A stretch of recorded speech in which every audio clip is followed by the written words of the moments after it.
Mansfield Park begins with a decision that changes the course of one young girl's entire life. Fanny Price, the daughter of a poor and struggling family, is sent from her crowded home in Portsmouth to live with her wealthy relatives at Mansfield Park. The arrangement is presented as an act of charity. Sir Thomas Bertram, a man of rank and property, agrees to take in his niece so that she may be raised with greater comfort and opportunity than her parents can provide. Yet from the beginning, the gift is mixed with discomfort. Fanny is removed from everything familiar, not because she chooses it, but because others decide what is best for her. She arrives timid, overwhelmed, and deeply conscious of her lower place. Mansfield Park is grand, elegant, and orderly, but to a frightened child it feels less like home than a world she must learn to survive. From this beginning, Jane Austen builds a story not of sparkling confidence, but of quiet endurance, moral perception, and the slow growth of inner strength. At Mansfield Park, Fanny is surrounded by relatives who do not all receive her in the same spirit. Sir Thomas believes he is acting generously, but he remains imposing and distant. Lady Bertram, his wife, is lazy, passive, and affectionate only in the most comfortable and thoughtless way. Mrs. Norris, Fanny's aunt, is the greatest source of daily pain. She constantly reminds Fanny of her dependence, denies her comforts, and disguises cruelty as moral instruction. Fanny's cousins, Tom, Edmund, Maria, and Julia Bertram, are raised as the true children of the house, while Fanny is always made to feel the difference between being related and truly belonging. Of them all, only Edmund consistently treats her with kindness. He listens to her, guides her, speaks to her with respect, and becomes the emotional center of her young life. In a household where rank shapes feeling and vanity often outweighs tenderness, Edmund's steady goodness gives Fanny the first sense that she may be seen as more than an obligation. Fanny grows up quiet, observant, and deeply sensitive. She is not the sort of heroine who fills rooms with wit or commands admiration with beauty and confidence. Instead, her strength lies in her inward life. She notices what others ignore. She feels gratitude strongly, affection faithfully, and injury with painful sharpness, though she rarely complains. Years of dependence have taught her caution, self-restraint, and humility, but they have also sharpened her moral judgment. Because she must watch more than speak, she learns to read the character of those around her with unusual care. Austen asks the reader to value this kind of heroine, one whose power is not immediate social brilliance, but steadiness of conscience. Fanny may seem insignificant in the eyes of her world, yet she becomes the moral center of the novel because she is guided less by vanity, excitement, or fashion than by principle. Austen gradually reveals that the great weakness at Mansfield Park is not poverty, but defective character hidden beneath privilege. Maria and Julia Bertram are handsome, lively, and accustomed to admiration. They have been indulged without being properly guided. Tom, the eldest son, is careless, pleasure-loving, and wasteful. Only Edmund shows signs of deeper seriousness, though even he is not free from vanity and self-deception. Sir Thomas, for all his dignity, has governed his family more through authority than intimacy. He has expected obedience without nurturing judgment. Lady Bertram has contributed almost nothing to their formation. Mrs. Norris has encouraged competition, selfishness, and pride. In this environment, moral weakness flourishes beneath polished manners. Mansfield Park appears orderly and respectable, yet Austen makes clear that the real condition of a household depends not on appearance, but on the values shaping the people within it. As the years pass, Edmund becomes Fanny's greatest comfort and deepest attachment. He gives her the horse she is sometimes denied, brings her books, notices her feelings, and defends her when others overlook her. For Fanny, whose life has been marked by dependence and emotional loneliness, His kindness is not a small thing. It becomes the foundation of love. Yet this love remains almost entirely unspoken. Fanny knows her position too well to indulge open hope. She is poor, timid, and brought up almost like a dependent within his family. Edmund's affection for her is sincere, but brotherly in its outward form. He values her judgment and goodness, but does not yet imagine her as the heroine of his own emotional life. This imbalance creates one of the quiet sadnesses of the novel. Fanny loves deeply, but must love in silence. Into the ordered world of Mansfield Park come Mary and Henry Crawford, the fashionable and lively siblings whose arrival changes everything. They are intelligent, attractive, charming, and socially brilliant. Where the Bertrams are provincial, the Crawfords seem worldly. Where Fanny is serious, they are playful. Where Edmund values principle, Mary often values amusement. Their presence excites the entire household. Henry Crawford quickly begins flirting with Maria and Julia almost at once, enjoying the admiration he inspires and the small competitions he creates. Mary Crawford, meanwhile, attracts Edmund. She is witty, engaging, musically gifted, and far more sparkling than the women among whom he has grown up. Fanny watches them all with unease. She can appreciate Mary and Henry's talents, but she senses something unstable beneath their charm.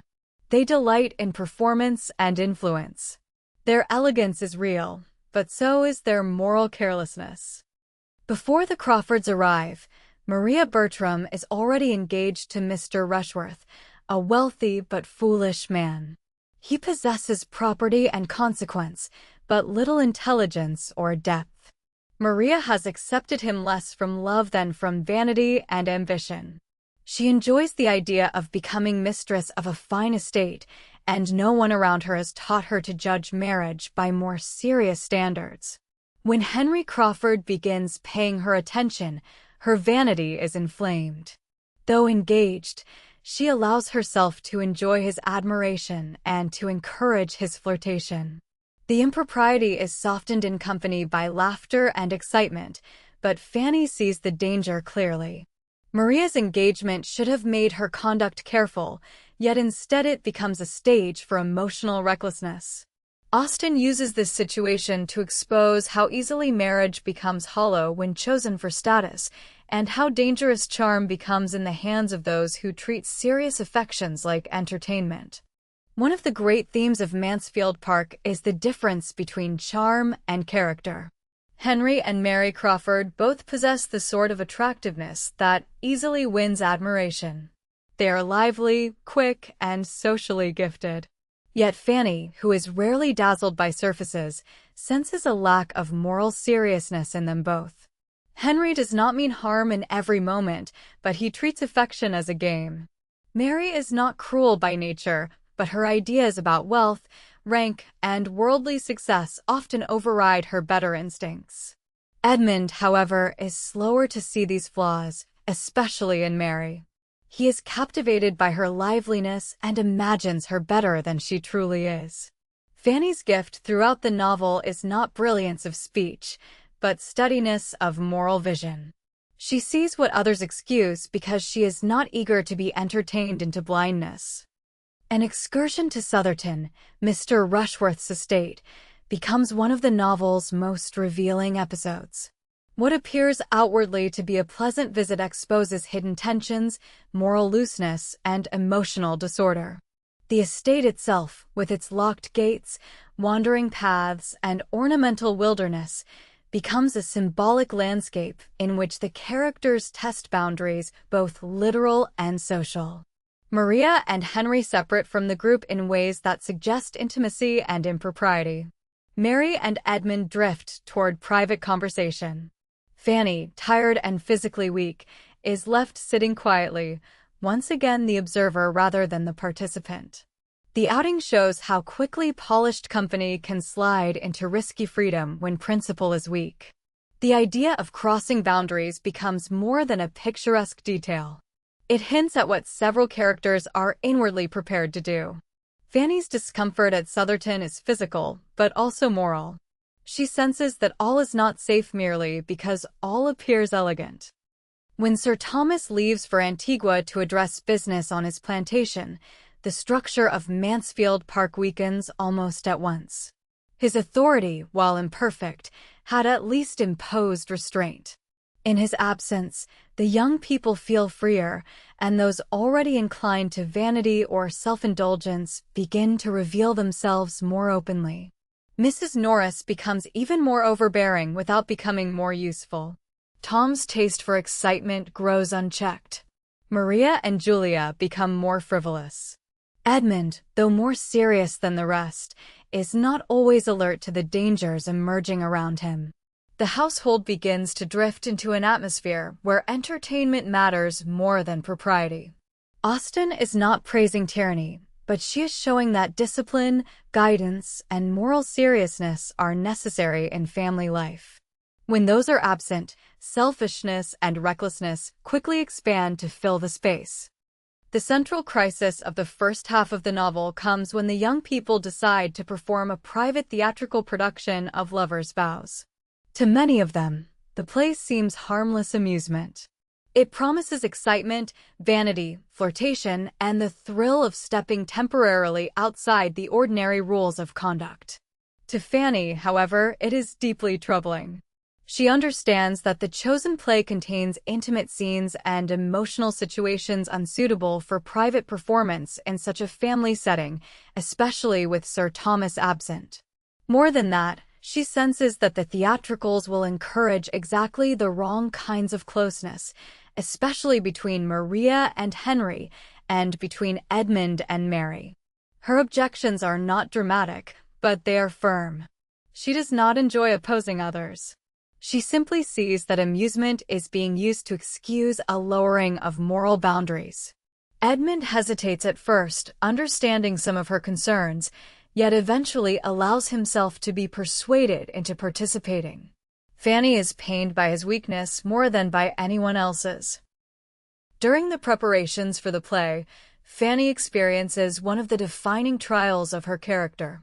Nearly everyone around her becomes excited, persuasive, and dismissive of her objections. She is urged to join, encouraged to approve, and made to feel narrow or difficult for holding back. Yet she refuses. She will not act in the play, nor will she pretend to think it harmless. This resistance costs her socially. She is left out, misunderstood, and treated as inconvenient. But it is also the moment in which her moral strength shines most clearly. Fanny does not resist because she enjoys opposition. She resists because she cannot betray her own sense of right merely to avoid displeasing others. In Austen's world, that kind of quiet firmness is heroism. It lacks spectacle, but it reveals real character. Fanny may not command the room, but she governs herself, and that proves more valuable than social ease. Just as the theatricals are on the verge of performance, Sir Thomas unexpectedly returns. His arrival instantly ends the entire scheme.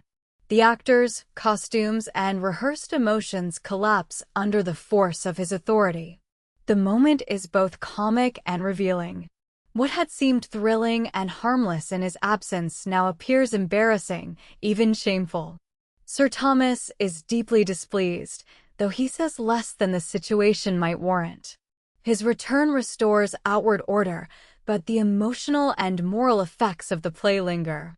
Attachments have deepened, vanity has been excited, and boundaries have already been crossed in spirit, if not yet in full action.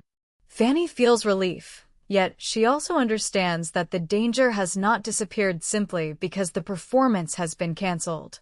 The habits of mind that made the theatricals attractive are still very much alive. After Sir Thomas's return, Henry Crawford begins, unexpectedly, to take an interest in Fanny. At first, his attention seems partly motivated by vanity. Fanny is one of the few women who does not flatter him, chase him, or delight in his performances. Her reserve challenges him. What begins as a game, however, gradually becomes something more serious. Henry finds himself genuinely drawn to her sweetness, modesty, and moral consistency. For perhaps the first time in his life, he experiences the desire not merely to charm, but to deserve. Austen makes this development deliberately complicated. Henry is not suddenly transformed into a saint, but neither is his affection entirely false. He does feel something real. The question is whether real feeling is enough in a man whose character has not been disciplined by principle. Fanny, who sees both his charm and his instability, remains unconvinced. While Henry turns toward Fanny, Edmund remains increasingly attached to Mary Crawford. He admires her liveliness, intelligence, and beauty, and he continues hoping that beneath her worldly opinions lies a heart capable of true seriousness. He believes she can improve, that her faults are superficial, that her charm and talent may yet be joined to deeper principle. Fanny, who loves Edmund and sees Mary more clearly, suffers quietly under this growing attachment. She cannot speak honestly of her jealousy, nor can she easily expose Mary's shortcomings without seeming malicious. So she watches in silence while Edmund interprets Mary generously again and again. This is one of the novel's quiet agonies. Fanny's judgment is right, but her position denies her the power to act on it openly. Eventually, Henry Crawford proposes marriage to Fanny. The offer astonishes everyone around her. To the Bertrams and especially to Sir Thomas, this is an extraordinary piece of good fortune. Henry is rich, well-connected, charming, and apparently sincerely devoted.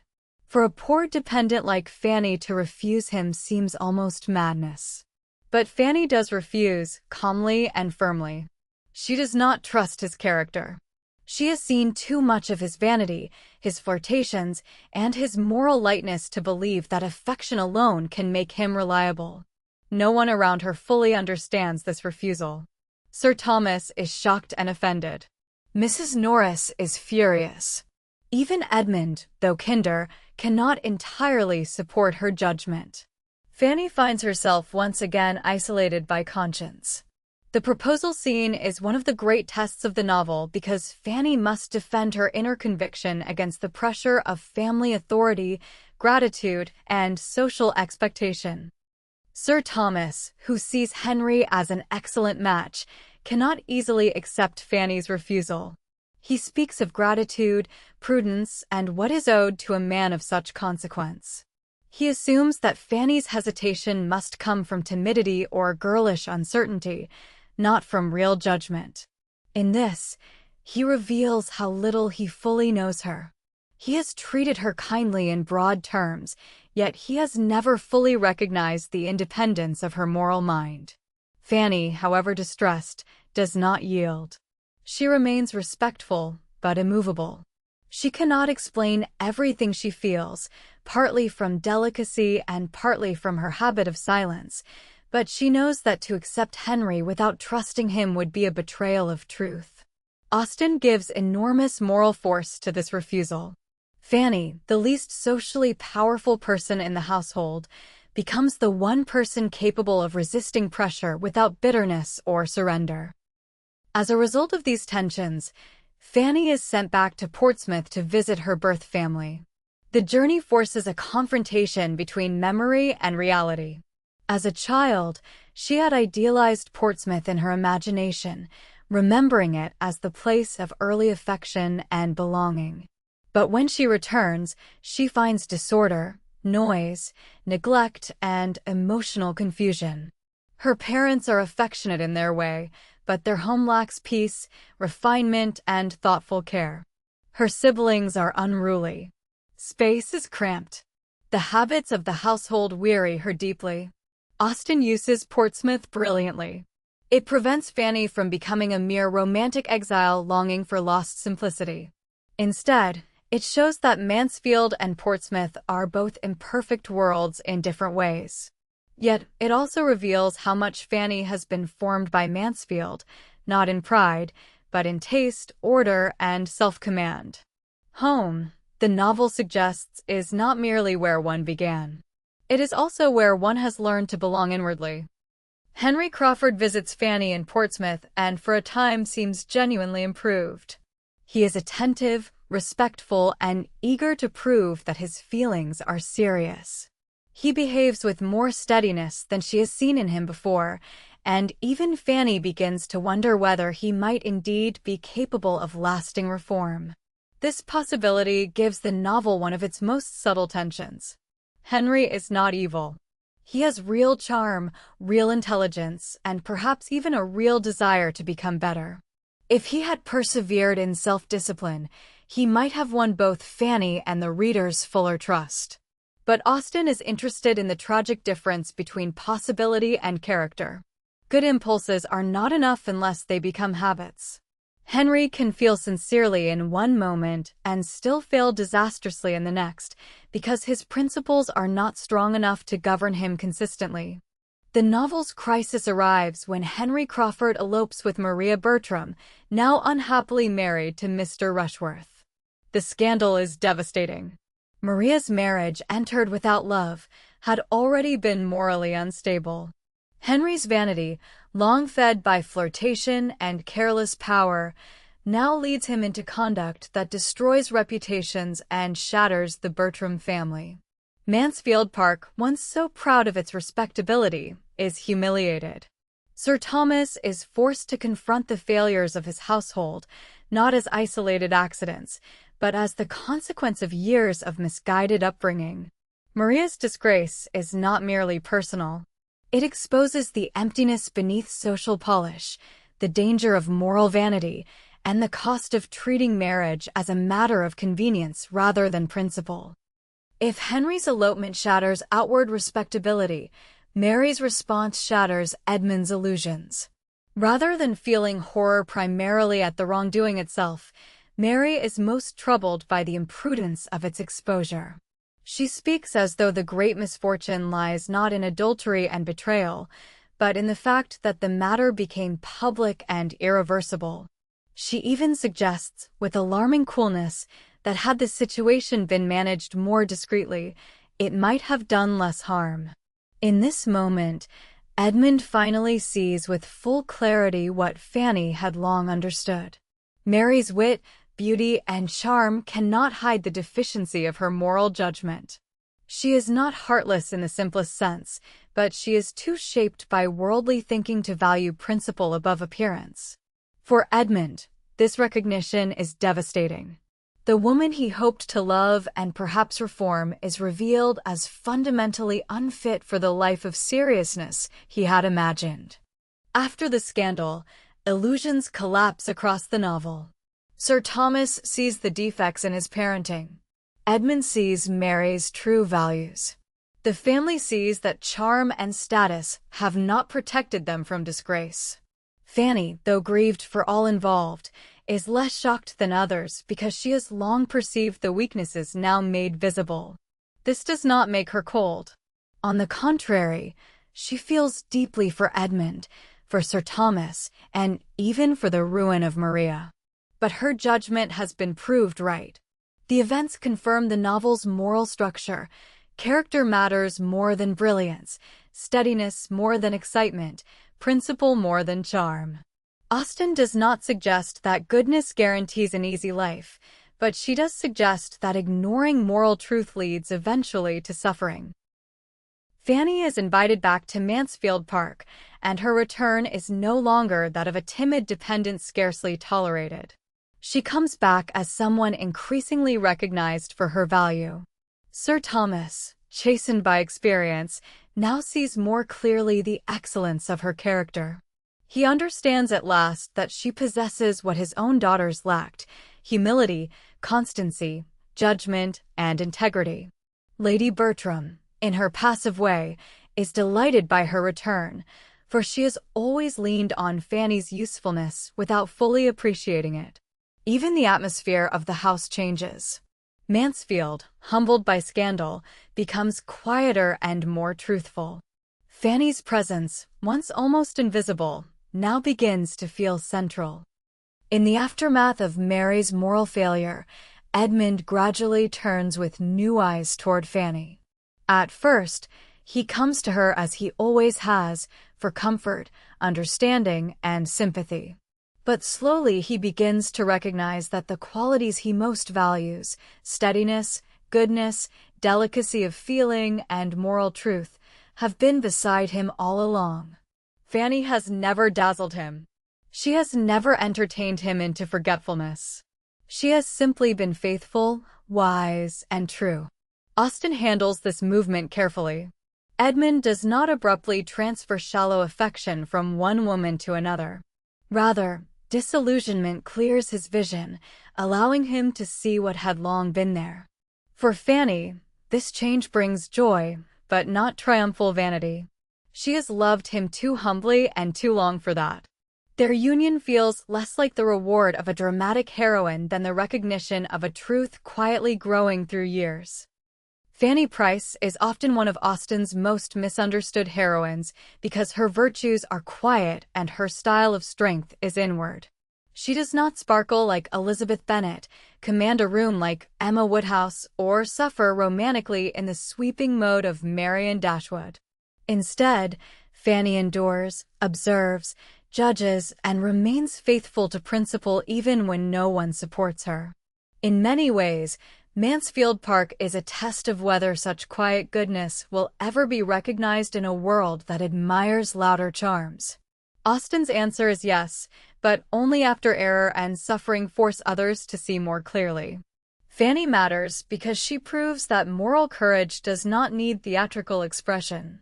A timid girl may still be the bravest person in the room if she can quietly refuse what is wrong. Mansfield Park is one of Austen's deepest examinations of marriage. Through Maria and Rushworth, it shows the emptiness of marrying for status. Through Henry and his many flirtations, it shows the danger of treating affection as play. Through Edmund's attraction to Mary, it shows how charm can blind even a serious mind. And through Fanny and Edmund, it suggests that the best marriages are founded not on excitement alone, but on esteem, shared values, and the ability to trust one another's character. The novel is severe because it takes moral choices seriously. A careless conversation, a tolerated flirtation, an indulgent upbringing, all may seem small until they gather into consequences that alter lives. There is also a larger moral atmosphere surrounding Mansfield Park itself. Sir Thomas's wealth and authority are connected to his plantation interests in Antigua, a fact Austen mentions only briefly but suggestively.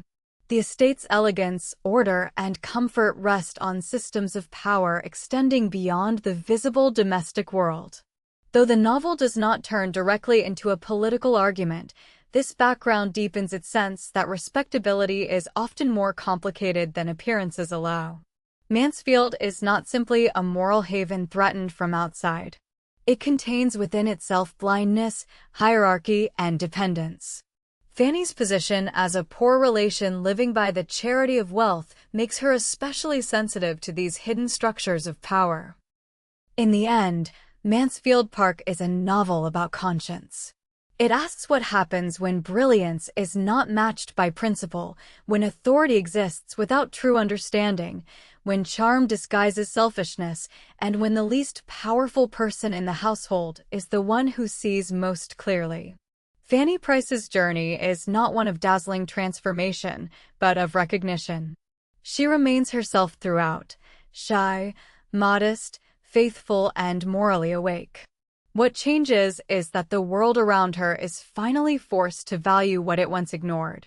Jane Austen's achievement in Mansfield Park is profound. She turns quietness into strength, restraint into vision, and moral steadfastness into the deepest form of heroism. The novel reminds us that goodness is not always glamorous, but it is often the only thing capable of surviving the collapse of illusion.